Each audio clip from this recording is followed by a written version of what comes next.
السلام علیکم ورحمۃ اللہ وبرکاتہ۔ بسم اللہ الرحمن الرحیم۔ شہر رمضان الذی انزل فیہ القرآن ھدی للناس وبینات من الھدی والفرقان، صدق اللہ العظیم۔ قال النبی صلی اللہ علیہ وسلم الصوم لی وانا اجزی بہ۔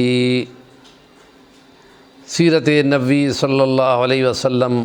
اور رمضان المبارک ہم نے اس روزوں اور قرآن مجید کی مناسبت سے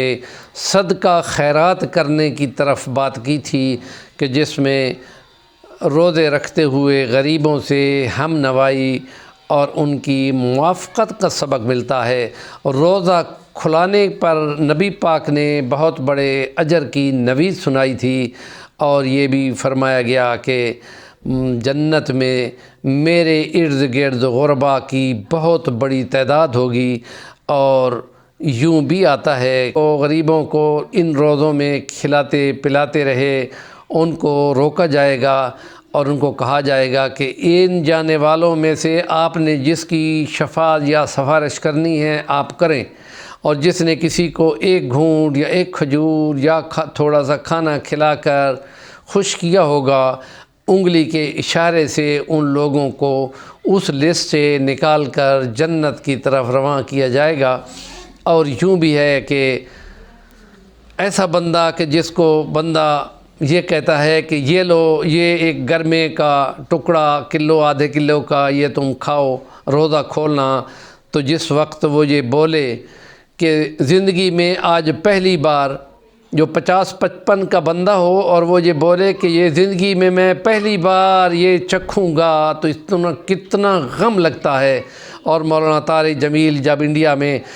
تبلیغ کے سلسلے میں گئے تو ایک غریب نے کہا کہ کھانا کھانا ہے، اور آپ اس کے ہوٹل میں اور ان کو کھانے پہ بٹھایا تو بریانی مانگی، اس نے بریانی اس کو دی گئی، پھر اور دے دی گئی، پھر اور دے دی گئی، یوں سمجھو کہ 3 بڑی پلیٹیں وہ کھا گیا۔ تو پھر اس نے سر اٹھایا اور پھر وہ بولا کہ مولانا صاحب لکھتے ہیں کہ جس وقت وہ بولا کہ آج 3 دن کے بعد کھانا کھایا ہے تو میرا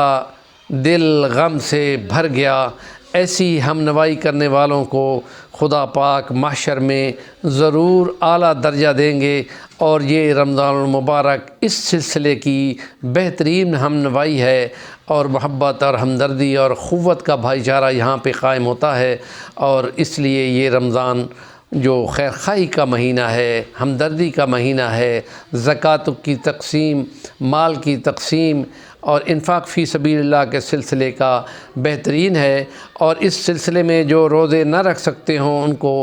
فطرانہ دے کر ان کی ضرور امداد کرنی چاہیے۔ ہمارے چینل کا نام ہے صفی الوانی، ضرور سبسکرائب کریں اور کام کا کمنٹ دیا کریں۔